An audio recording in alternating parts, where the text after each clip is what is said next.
ಭೀಕರ ಪ್ರವಾಹಕ್ಕೆ ನಲುಗಿದ ನೇಪಾಳ 359 ಜನರ ಸಾವು, ಸಾವಿರಾರು ಜನ ನಾಪತ್ತೆ, ನೀರಲ್ಲಿ ತೇಲಿ ಬರುತ್ತಿವೆ ಮೃತದೇಹಗಳು.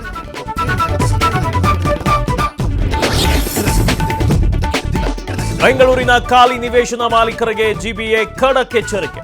ಇಂದಿನಿಂದ ಪಾಲಿಕೆಯಿಂದಲೇ ಸ್ವಚ್ಛತಾ ಕಾರ್ಯ, ಸ್ವಚ್ಛಗೊಳಿಸುವ ವೆಚ್ಚ, ಆಸ್ತಿ ತೆರಿಗೆಯಲ್ಲಿ ವಸೂಲಿ.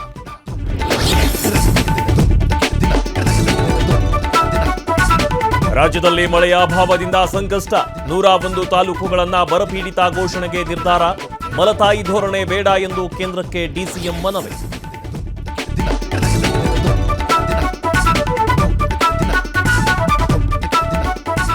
ಮಂಡ್ಯದ ಮತ್ತೋರ್ವ ಭಿಕ್ಷುಕಿ ಮನೆಯಲ್ಲಿ ಮೂಟೆ ಹಣ ಪತ್ತೆ. 10 ವರ್ಷದಿಂದ ಭಿಕ್ಷೆ ಬೇಡಿ ಚೀಲದಲ್ಲಿ ಇಟ್ಟಿದ್ದ ವೃದ್ಧೆ, ಎಣಿಸಿ ಭಿಕ್ಷುಕಿ ಹೆಸರಲ್ಲೇ ಬ್ಯಾಂಕ್ಗೆ ಇಡಲು ನಿರ್ಧಾರ.